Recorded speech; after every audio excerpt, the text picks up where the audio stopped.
Bismillahirrahmanirrahim. Assalamualaikum warahmatullahi wabarakatuh. Alhamdulillah. Alhamdulillahi rabbil alamin. Wabihi nasta'in ala umurid dunya waddin. Assalatu wassalamu ala ashrafil anbiya'i wal mursalin, Sayyidina Muhammadin wa ala alihi wa sahbihi ajma'in. Para pemirsa Mutiara Ramadan PCNU Nabire yang sama-sama berbahagia, alhamdulillah, kita patut bersyukur kepada Allah Subhanahu wa ta'ala diberikan kesempatan untuk menikmati Ramadan pada tahun ini. Mudah-mudahan segala amal ibadah, amaliyah Ramadan kita menjadi satu persembahan terbaik kita kepada Allah Subhanahu wa ta'ala pada tahun ini, dan mudah-mudahan itu menjadi pengundang rahmat dan ridha dari Allah Subhanahu wa ta'ala. Memanfaatkan hari-hari Ramadan kita, tentu salah satu yang menjadi pilihan kita adalah bermuzakarah atau saling mengingatkan dalam kebaikan, dan salah satu bentuknya adalah dengan media-media yang kita manfaatkan semacam ini. Mudah-mudahan semuanya menuju kepada lillah, kepada Allah Subhanahu wa ta'ala.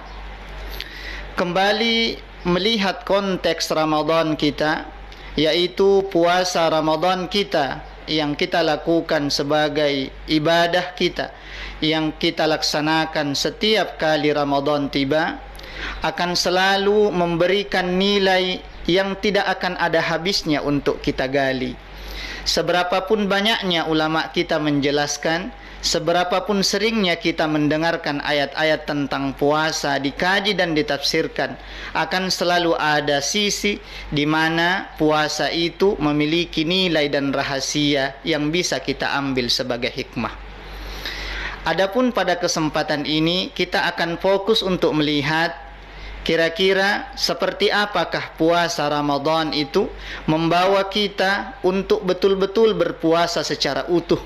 Salah satunya adalah bagaimana puasa menjadi bentuk puasa anggota badan kita, khususnya yang kita kenal dengan anggota tubuh bagian tengah atau kita kenal dengan istilah perut. Tentu setiap ibadah itu memiliki dimensinya masing-masing. Taruhlah misalnya ketika kita mengeluarkan zakat, maka zakat itu dimensinya lebih kepada maliyah, lebih kepada harta. Sedangkan ibadah salat sebagai ibadah yang utama itu menggabungkan seluruh anggota badan untuk ikut serta. Maka di dalam ibadah salat semua anggota badan ikut berpartisipasi. Bagaimana dengan puasa? Siapakah yang betul-betul dititik beratkan di sini?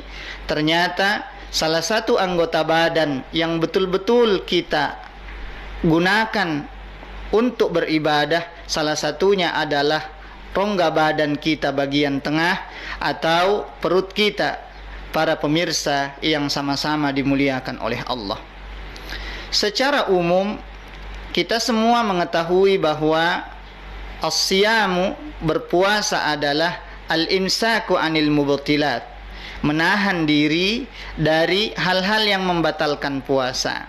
Yang membatalkan puasa setidaknya garis besarnya ada dua. Yang pertama adalah menjaga agar tidak ada makanan ataupun minuman yang masuk melalui rongga mulut kita. Maka itu yang kita kenal sebagai puasa secara umum. Namun kita sebagai umat Islam, puasa tidak sekedar itu. Ada satu lagi yang sangat umum menjadi pembatal puasa, yaitu melakukan hubungan suami istri di siang hari.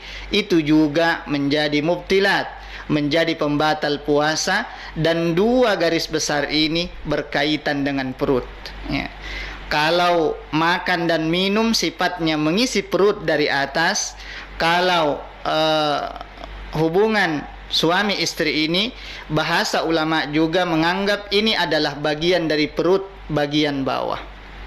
Tapi apakah itu yang akan kita sorot? Jawabannya bukan itu yang akan kita sorot lebih jauh, karena ini sudah mungkin dan sangat mudah untuk kita pahami.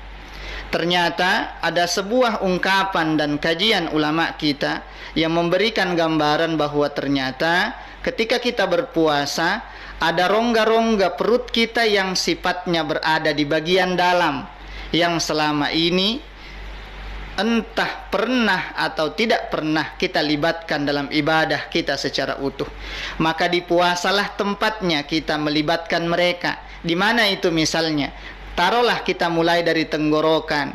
Kalau kita tanya, apakah tenggorokan kita bekerja ketika kita berpuasa?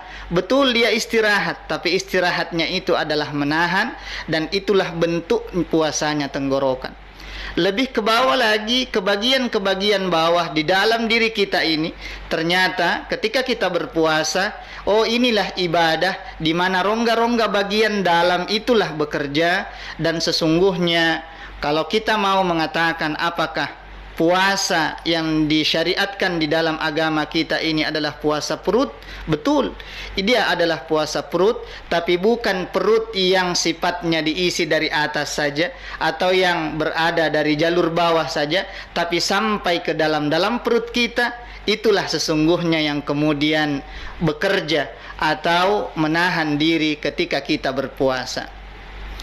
Para pemirsa yang sama-sama dimuliakan oleh Allah, kita sebagai umat manusia dari kecil dididik untuk memenuhi kebutuhan yang dibutuhkan oleh badan kita.